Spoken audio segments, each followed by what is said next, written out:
नमस्कार मित्रांनो. आपण प्रकरण 4 इयत्ता 6वी विषय इतिहास, वैदिक संस्कृती हे जे प्रकरण 4 आहे, ते अभ्यासणार आहोत. या प्रकरणाच्या नोट्स हव्या असतील, म्हणजे मी बरेचसे अभ्यास साहित्य तयार केले आहे, त्याच्या नोट्स तयार केल्या आहेत.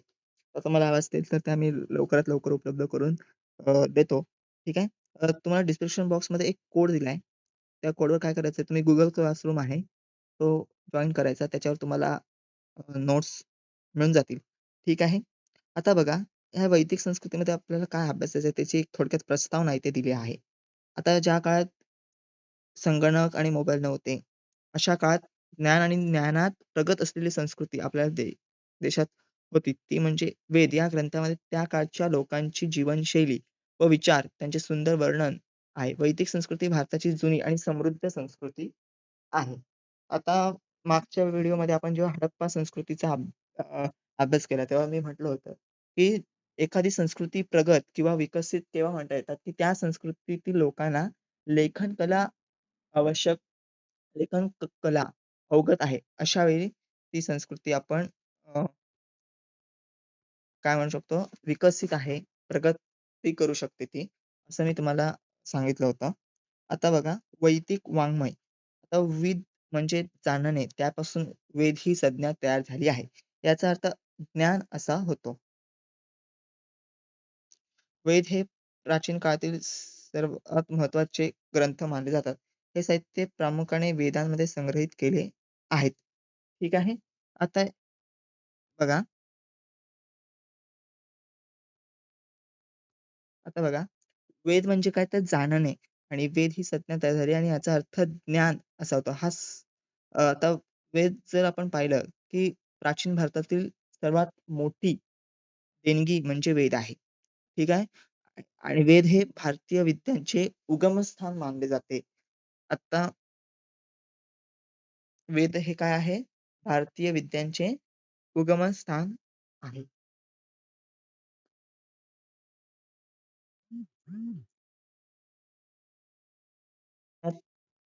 आणि वेदांबद्दल सांगायचं झालं तर धर्मग्रंथ संग्रहित करणाऱ्या ग्रंथांना वेद असे म्हटले जाते.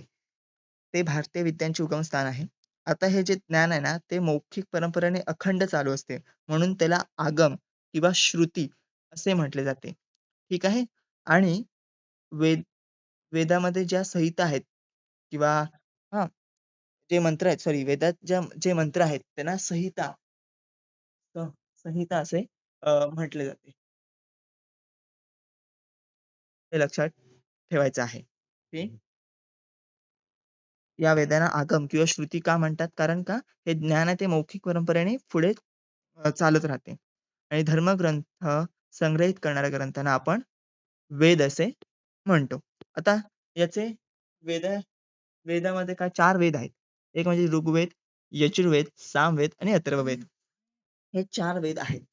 हे वेद संस्कृत भाषेत रचलेले आहेत. ते प्रामुख्याने मंत्र, स्तुती, यज्ञविधी, तत्वज्ञान आणि समाज जीवन जीवनाशी संबंधित आहेत.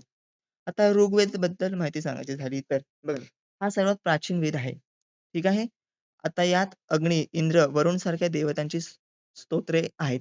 आता जर ऋग्वेदाबद्दल बोलायचं झालं, तर ऋग्वेद हा प्राचीन आणि इंडो युरोपीय म्हणजे प्राचीन भारतीय आणि इंडो युरोपीयचा ग्रंथ मानला जातो. इंडो युरोपीय ग्रंथ मानला जातो. आता संशोधकांच्या मते किंवा इतिहासकारांच्या मते याची जी रचना आहे ती इसवी सन पूर्व 1400 ते इसवी सन पूर्व 1000 या काळात झाली असावी, असा त्यांचा अंदाज आहे. तसेच हे जे आहे ते अफगाणिस्तान ते पंजाब यासारख्या याची जी रचना आहे, ती अफगाणिस्तान ते पंजाब या सप्तसिंधूच्या प्रदेशात झाली असावी, असं सुद्धा इतिहासकारांचं मत आहे. आता यामध्ये जे देव आहेत, ते इथल्याच निसर्ग शक्तीचे मानवी रूप आहे, असं त्यांनी म्हणजे इतिहासकारांचं मत आहे. मग यात इंद्र आहे. इंद्राला ऋग्वेदामध्ये 250 ऋचा जे आहेत, म्हणजे त्या तुकते सॉरी अर्पण केली आहेत. ठीक आहे. अग्नी आहे, वरुण आहे, सोम आहे. ठीक आहे. हे देवांना यात विशेष महत्त्व आहे. आता ऋग्वेदात 10 मंडले, 1028 सुक्ते आणि 10,552 ऋचा आहेत. हां. आता जर तुम्ही पाहायला गेलात तर ह्याच्यातली जी शाक्य परंपरा आहे ती 3000 वर्ष अखंड मौखिक परंपरेने शुद्ध स्वरूपात टिकून राहिलेली आहे. ठीक आहे. आता ऋग्वेदाचे जे काही मंत्र आहेत ते अनुष्टुप, जगती, गायत्री यांसारख्या छंदामध्ये ते रचलेले आहेत. ठीक आहे. आता बघा याचा मुख्य विषय काय आहे ऋग्वेदाचा? मंत्र, देवतांची स्तवने. वैशिष्ट्य काय आहे? अग्नी, इंद्र, वरुण यांसारख्या देवतांची स्तोत्रे. मी म्हटलंय की इंद्राला 250 सूक्त, अग्नीला 200 सूक्ते इथे अर्पण केलेली आहेत. प्राचीन वेद व देवतांचे स्तुतिगान व यज्ञाचे महत्त्व हा ऋग्वेद शिकवतो. आता यजुर्वेद, यज्ञासंबंधी ज्ञान देणाऱ्या ग्रंथाला यजुर्वेद असे म्हणतात. हा यज्ञासंबंधी आहे. म्हणजे यामध्ये यज्ञाविषयी ज्ञान दिलं जातं, की धार्मिक विधी कसा करावा, यज्ञ कसा करावा, हवन सामग्री.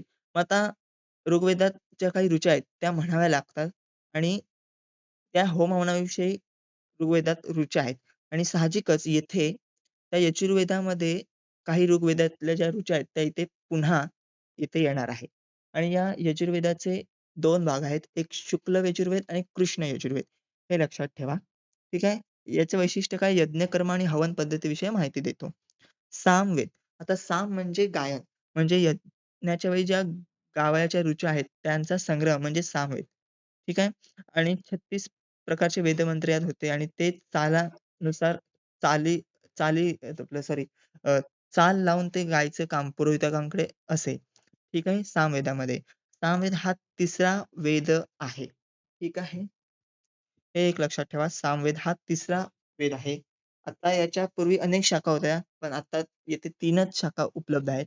एक म्हणजे कौमुद, ठीक आहे. नंतर आहे जैमिनीय, ठीक आहे. आणि एक शाखा आहे. अशा 3 शाखा त्याच्या उपलब्ध आहेत. सामवेद हा 7 स्वरांविषयी माहिती देतो. ते 7 स्वर कुठले आहेत? कुष्ट, प्रथम, द्वितीय, तृतीय, चतुर्थ, मनद्र, अतिस्वार्य. हे जे 7 स्वर आहेत त्याविषयी तो माहिती देतो. आता साम, नाम, साम, नाम, साम, दाम, दंडभेद असं राजनीतीमध्येचा साम याचा अर्थ गोड बोलणे असा होतो. मग श्रीकृष्णाने भगवद्गीतेत वेदांना सामोस्ती असं सामवेदाचं महत्त्व या शब्दात स्पष्ट केलं आहे. ठीक आहे. आत्ता जर पाहायला गेलं तर सामवेदात मंत्रपठण कसं करावं, मंत्राचे छंदबद्ध गायन कसे करावे, संगीताचा आणि मंत्राचा अभ्यास त्यात केला जातो. आता अथर्ववेद यात जीवनशैली, कृषी, औषधोपचार याविषयी माहिती मिळते. जादूटोणा वगैरे यांच्याविषयी सुद्धा या अथर्ववेदात माहिती आहे. हा अग्निउपाक पुरोहितांचा वेद आहे. ठीक आहे. आता या 4 वेदांच्या ग्रंथस्वरूप संहिता आहेत. या संहितेच्या रचनेनंतर प्रत्येक वेदांच्या स्पष्टीकरणासाठी ब्राह्मण ग्रंथ, अरण्यक आणि उपनिषद यांची रचना केली गेली. वाङ्मयात वेदवाङ्मयात त्याचाही समावेश होतो. ठीक आहे. आता ब्राह्मण ग्रंथ जर बघितले तर हे ग्रंथ मुख्यतः यज्ञ, पूजन आणि धार्मिक विधी यांच्याशी संबंधित आहेत. म्हणजे गद्य शैलीत आहेत हां, बहुतांश ब्राह्मण ग्रंथ हे गद्य शैलीत आहेत. कोणते मंत्र वापरले जावेत आणि त्यामागील अर्थ काय याचे सविस्तर वर्णन त्यामध्ये केलेले आहे. पण त्याचा तर ब्राह्मण ग्रंथाचा जो अर्थ आहे तो एकदम गुणात्मक, प्रतिकात्मक आणि वृक्ष आहे. आता अरण्यक्य. अरण्यक्य हा शब्द अरण्य म्हणजे जंगल या शब्दावरून तयार झाला आहे. आता ब्राह्मण ग्रंथाची पुरवणी म्हणजेच काय ही अरण्यक्य आहेत. म्हणजे अरण्यात असलेल्या म्हणजे जंगलात असलेल्या ऋषीमुनींच्या चिंतनातून ह्या ग्रंथांचं लेखन किंवा ह्या ग्रंथ प्रकट झालेले आहेत. त्याला अरण्यक्य असे म्हणतात. हे लक्षात ठेवा. यामध्ये ध्यान, साधना आणि आत्मज्ञान यांसारख्या विषयावर विचार मांडले आहेत. सर्वात जास्त आत्मज्ञानावर काय केलं आहे या अरण्यकामध्ये भर दिला आहे. आता उपनिषदे. आता शिष्य जो आहे तो गुरुजवळ बसून ज्ञान मिळवतो. असा त्या शब्दाचा अर्थ होतो उपनिषद या शब्दाचा. यामध्ये आत्मा, परमात्मा, ब्रह्म आणि विश्व यांचे तत्वज्ञान सांगितले आहे. उपनिषदांमध्ये दैनंदिन जीवनाच्या पलीकडे जाऊन व्यावहारिक ज्ञानावर भर दिला आहे. आता वैदिक काळातील लोकजीवन कसं होतं याचा एक आपण आढावा घेऊया. वैदिक काळात 2 भाग म्हणजे काळ 2 भागात विभागला होता. एक पूर्व वैदिक काळ आणि उत्तर वैदिक काळ. तर पूर्ववैदिक काळ तो साधारणपणे 1500 इसवी सन पूर्व 1500 ते 1000 असा मानला जातो. या काळातील जे लोकजीवन आहे ते पशुपालनावर आधारित होते. गाय ही मुख्य संपत्ती मानली जात होती. तर वैदिक संस्कृतीमध्ये आर्य लोकांविषयी जे काही सिद्धांत आहेत, त्यामध्ये काय बघा मतभेद आढळतात. मग ऋग्वेदात आर्यांचा उल्लेख हा 36 वेळा आपल्याला आढळलेला दिसून येतो. ठीक आहे.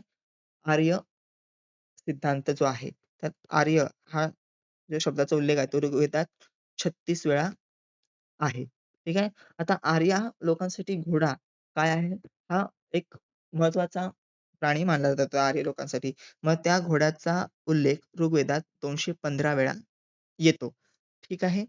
आता पूर्ववैदिक काळातील जर समाज जीवन आपण बघितलं, तर ते कसं होतं बघूया. वैदिक काळात कुटुंब समाजाचा सर्वात लहान घटक होता. आता पितृसत्ताक पद्धती त्या काळात अस्तित्वात होती. ठीक आहे. कुटुंब प्रमुखाला गृहपती म्हटले जाई. अनेक कुटुंबे मिळून ग्रामवसाहत तयार होत असे. तर अनेक गावे मिळून जन बनत असे. गावाच्या प्रमुखाला ब्राह्मणी आणि राज्याच्या प्रमुखाला राजा म्हणत. समाजात ब्राह्मण, क्षत्रिय, वैश्य आणि शूद्र हे 4 वर्ण होते. हां, आता येथे ना पूर्ववैदिक काळातली जे काही समाज जीवन आहे आणि उत्तरवैदिक काळातले काही समाज जीवन त्यात थोडेफार बदल झाले होते. पण मी ते एकत्रच केले आहे. कारण का थोडेफार बदल सारखे होते. पितृसत्ताक पद्धती हां, आता पूर्ववैदिक काळात इंद्र देवता याला महत्त्व होते. म्हणजे हा जो देवता आहे, तो त्याला 250 सूक्त अर्पण केली आहेत ऋग्वेदामध्ये. ठीक आहे. अ, त्याला दुर्ग नष्ट करणारा हा इंद्र देवता होता, असं मानलं जात होतं. दुर्ग नष्ट करणारा देवता हा होता इंद्र देवता. नंतर मग त्यानंतर अग्नी, वरुण, सोम हे या देवांचं महत्त्व होतं. मग उत्तरवैदिक काळात हळू यांचं महत्त्व जे आहे ते कमी होत गेलं. ठीक आहे. आणि नंतर मग उत्तरवैदिक काळात शिक्षण व 4 आश्रम व्यवस्था उदयास आल्या. आता जर आपण पाहिलं, की त्या पूर्ववैदिक काळातील लोकांना शेती संबंधित ज्ञान होतं. म्हणजे त्या शेतीविषयी जी माहिती होती ती त्या लोकांना अवगत होती. ठीक आहे. आता वैदिक संस्कृती जर अभ्यासली तर अ, मी मगाशी म्हटल्याप्रमाणे, की कुठलीही संस्कृती विकसित केव्हा होते किंवा त्या काळातील लोकांना लेखन कला अवगत असते किंवा ते लेखन कला विकसित असते. आता या वैदिक संस्कृतीचा जो कालखंड आहे, त्या कालखंडात खऱ्या अर्थाने इतिहास लेखनाला सुरुवात झाली असं म्हणता येईल. म्हणजे इतिहास कालखंडाला सुरुवात झाली. कारण का लिपी लिहिण्याची कला त्या लोकांना अवगत होती. आता पूर्ववैदिक काळात ऋग्वेदाची निर्मिती झाली असावी. ऋग्वेदात 40 नद्यांचा उल्लेख आहे. पूर्वेकडे गंगा ते पश्चिमेतील काबूलपर्यंतचा उल्लेख आपल्याला आढळतो. मग मी आता म्हटल्याप्रमाणे की आर्य लोक हे त्या काळात आले होते.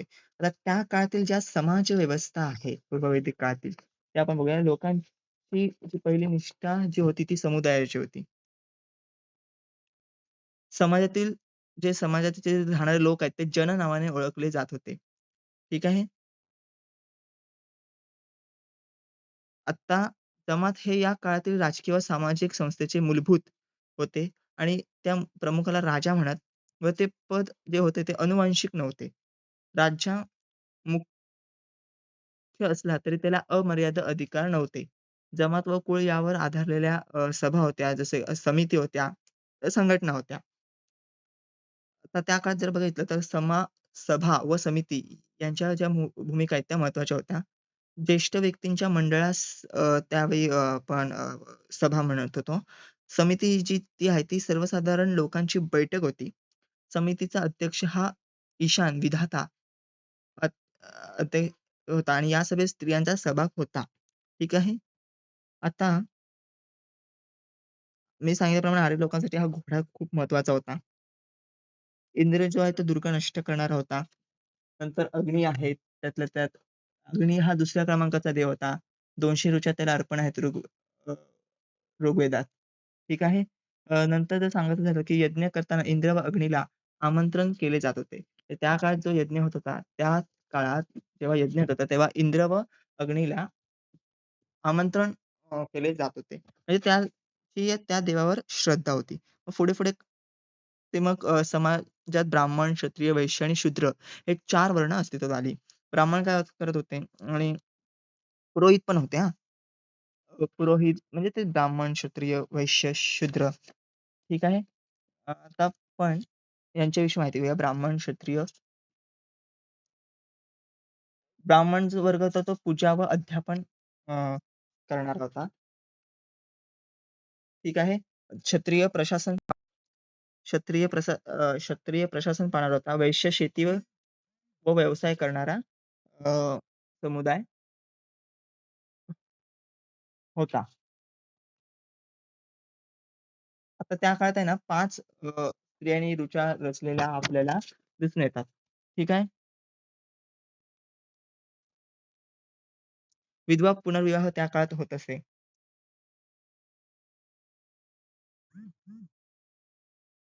आता त्या काळात लोखंडाची हत्यारं वापरली जात होती.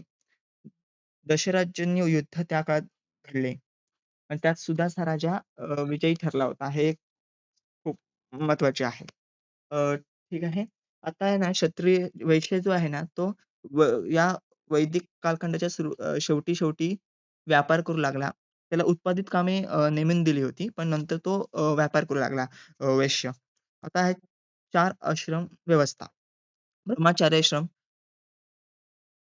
गुरुकुलखाली म्हणजे शिक्षण घेण्याचा पहिला टप्पा आहे. गृहस्थ विवाह करून कौटुंबिक व सामाजिक जबाबदाऱ्या पार पाडण्याचे. हे 4 आणि वानप्रस्थाश्रम म्हणजे कुटुंबापासून थोडे लांब जायचे. ध्यान, तपश्चर्या, सात्विक चिंतन करण्याचा तो टप्पा आहे. संन्यासाश्रम म्हणजे सर्व नात्यांचा त्याग करून मनुष्याचा खरा अर्थ समजून घेण्याचा अंतिम टप्पा आहे. आता यामध्ये बघा लोकांचा आहार साधा व पौष्टिक होता. मनोरंजनाची धनुर्विद्या, रसायनशास्त्र, अर्थशास्त्र तसेच सोंगट्याचे खेळ होते. संगीत व नृत्याला अतिशय महत्त्वाचे स्थान होते. आता पूर्ववैदिक काळात स्त्रियांना समाजामध्ये सन्मानाचे स्थान होते व शिक्षणाचा अधिकार होता हां.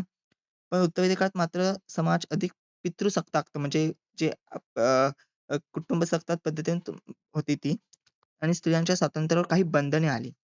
ठीक आहे. मग आर्थिक जीवन मुख्यत्वे कृषी आणि पशुपालनावर आधारित होती. गाय हे विनिमयाचे साधन होते.